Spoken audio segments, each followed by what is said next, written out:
Okay, so we're ready to work on the fifth block of the Dollhouse Block of the Month project.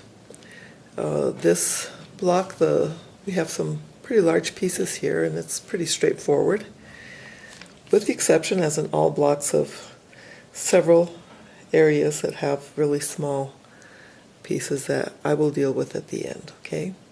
I'm going to be working with the Aplastic fusible web again, with the exception of this piece here, which was too big to fit onto the sheet. So for that piece, I decided to use just the fusible interfacing. Okay, so that's the one exception here. All other pieces I will be using the Aplastic fusible web. Okay. And then for some pieces like this one, I have decided to draw these lines instead of embroidering them with permanent marker. And I just found that it would be easier, and because I had the right color marker for this. Okay. And all of these, I will be using, I will be following the numbering given on the pattern, okay? For my main pattern, I chose again to work with the tracing paper. So I've printed the tracing paper, and the reason once again is because I can easily flip this over on my light box and use the front. I've used the front to mark my registration blocks on my background fabric, and then to trace all the pieces. I've been able to flip it over and trace this on my light box for the individual pieces. So let's get started.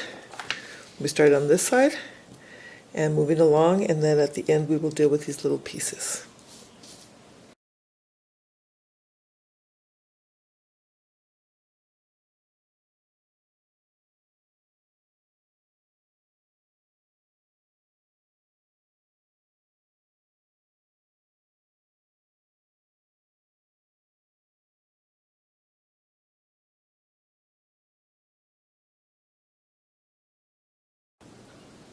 So I'm now ready to start working on these really tiny pieces. One of the things I wanted to notice is that there are on some of these I indicate that you should embroider the small details. And for example, here on the clock, even these two small pieces, I suggest that you embroider them. However, if you're like me, I find I can still applique them. This is about as small as I go. So what I do is I will work on a Teflon sheet, and what I've done is cut out every individual piece and taken the paper off the fusible web so that I could stick them together, and then I will lift them up all together to place and to set in place and applique them all together. So I will use a zigzag stitch, and so this will cover both pieces here.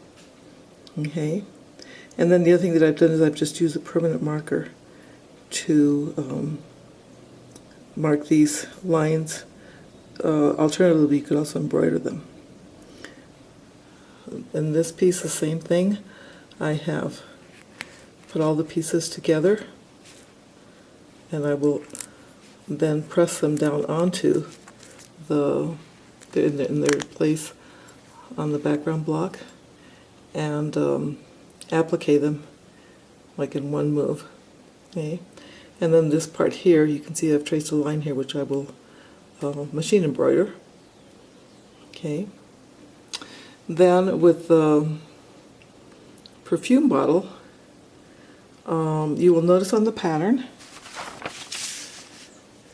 that states to embroider these two little pieces up here, I chose to cut them out along with the bottle itself.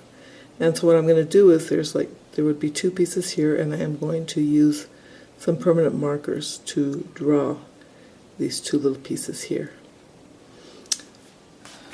Then on my background block,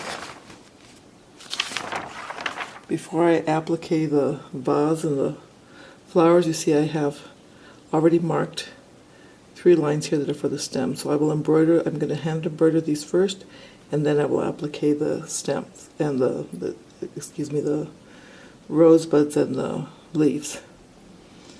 And what I find is, I mean, these might seem like very, very small pieces, but here, for these pieces, a small zigzag stitch works really well. And all you have to do is just go slowly, take it easy, and you can do it. So I'm going to go and applique all of these tiny little pieces, and we'll be back to see the final result. So here's our finished block. Here you can see the details on these small pieces.